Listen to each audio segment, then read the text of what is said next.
Listening Part 1. A woman calls a climate relocation support agency after moving due to environmental changes. You have some time to look at questions 1 to 5.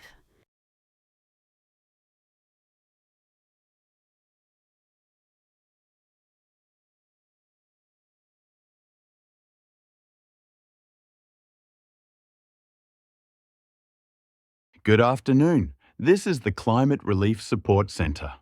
How can I assist you? Hi. I'm calling about assistance for people who've been displaced due to environmental conditions. My name is Jasmine Okoro, and I just arrived 2 weeks ago with my family. Welcome, Ms. Socorro. May I ask where you're originally from?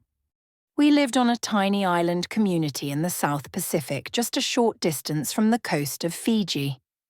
For the past few years, things have been getting worse. Coastal erosion, saltwater intrusion, and now we've had to evacuate entirely.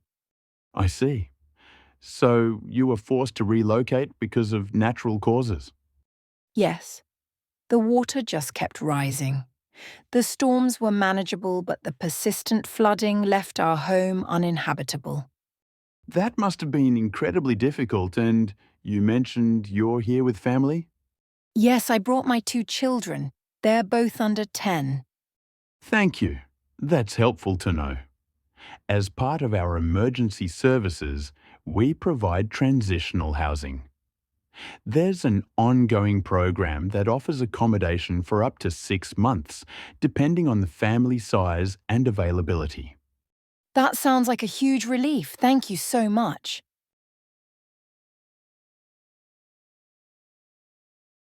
Listening Part 2. 2 university students, Leo and Aria, are reviewing key ideas from a recent seminar on climate migration policies. You have some time to look at questions 6 to 10.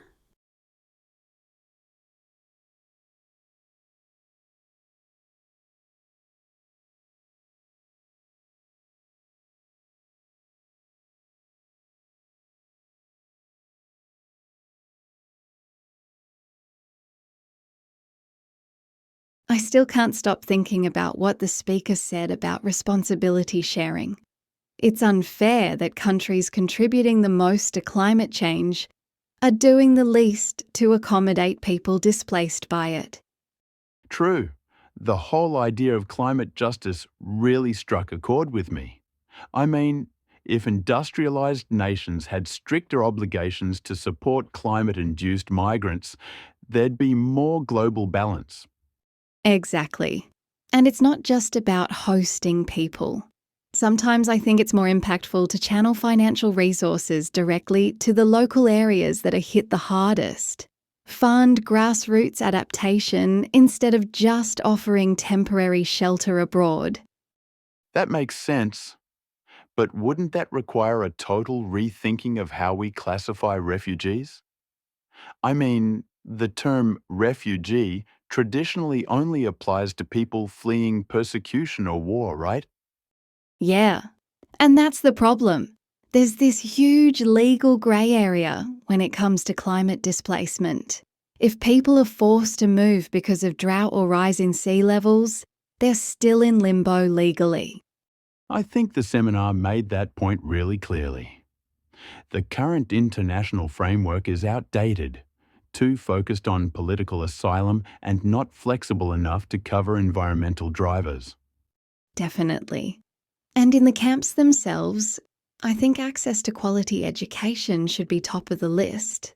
I mean, food and shelter are essential, but without proper schooling, there's no real future for the children growing up there.